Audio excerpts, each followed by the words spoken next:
മലബാറിന്റെ വാണിജ്യ വ്യവസായ രംഗത്ത് വൻ കുതിച്ചുചാട്ടത്തിന് വഴിയൊരുക്കുന്ന ഫ്യൂച്ചർ കേരള ബിസിനസ് കോൺക്ലേവ് മറ്റന്നാൾ കോഴിക്കോട്ട് നടക്കും. ഷിപ്പിംഗ്, റെയിൽവേ തുടങ്ങി വിവിധ വകുപ്പുകളിലെ ഉന്നത ഉദ്യോഗസ്ഥരും വ്യവസായ പ്രമുഖരും കോൺക്ലേവിൽ പങ്കെടുക്കും.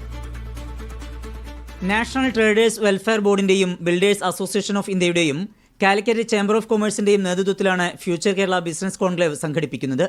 മലബാറിന്റെ വികസനത്തിന് ഊർജ്ജം പകരുന്ന പദ്ധതികളുടെ പ്രഖ്യാപനം കോൺക്ലേവിൽ ഉണ്ടാകും. ബേപ്പൂർ തുറമുഖ വികസനം, റെയിൽവേ വികസനം, വാണിജ്യ വ്യവസായ മേഖലയിലെ വികസനം തുടങ്ങി വിവിധ മേഖലകളിലായി 100 കോടി രൂപയുടെ നിക്ഷേപമാണ് പ്രതീക്ഷിക്കുന്നത്. ബേപ്പൂരിന്റെ മുഖച്ഛായ മാറ്റുന്ന പദ്ധതി ഡയറക്ടർ ജനറൽ ഓഫ് ഷിപ്പിംഗിന് ഉൾപ്പെടെയുള്ള സാന്നിധ്യത്തിൽ വെച്ച് അന്ന് പ്രഖ്യാപിക്കും.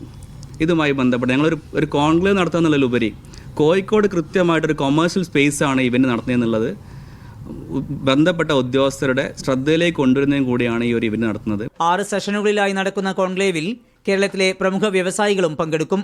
നാഷണൽ ട്രേഡേഴ്സ് വെൽഫെയർ ബോർഡ് അംഗം Sirajuddin Illathodi, committee chairman Subair Kolakkadan, builders association of India Kerala chairman Satheesh Kumar, Calicut chamber of commerce president AP Abdullakutty തുടങ്ങിയവർ വാർത്താസമ്മേളനത്തിൽ പങ്കെടുത്തു.